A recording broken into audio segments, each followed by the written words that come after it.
Hey, Rob here, and I'm up in the mountains and it's a beautiful day, and I'm actually here doing some planting where there was a fire. This is a native plant. I've got my shovel, and the question might be, if this is a native plant and there's plants over here, and there are plants just like this, why not just go dig it up? Okay, the first problem you're going to have is the roots. And here we have a little tree. This is a cedar, and this cedar, you say, well, okay, it doesn't look too big. You could dig it up and transplant it. Well, not really. What happens is the roots are now really spread out. They go all over the place. When you get a tree from a nursery, they're confined to a specific area. But here the roots are going all over. What's something called the drip line. That's the edge of the tree. Think about it. The roots need to be outside of that drip line to do the most good in the wild. So the roots are really coming out here. And when you cut in like this, if you're trying to transplant this, you're going to lose most of the roots. Now here's problem number two, and this isn't really very intuitive because there's a lot of stuff going on under the ground that we can't really see.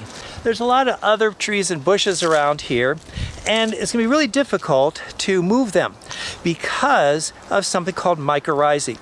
Mycorrhizae are fungus strands that go down in the ground. So if we were to dig down in here,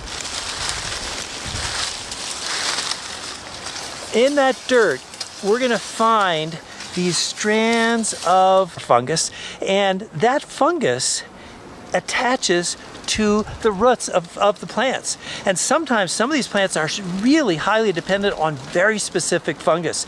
And what that does is it's not a parasite.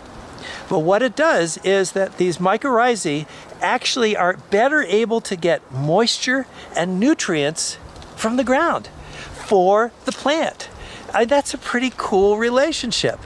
But it goes even further than that, because then the plant supplies energy in the form of food that is made from photosynthesis, and that goes down to its roots, which then the fungus takes as payment for its services, because basically it's giving a service to the tree, the shrub, whatever plant it is. So mycorrhizae is very, very important, and it's not something that's easily seen. You can dig down in here, and sometimes you'll be able to see it. Depends on whether the conditions are right or not, but it's there. All right, so let's be honest.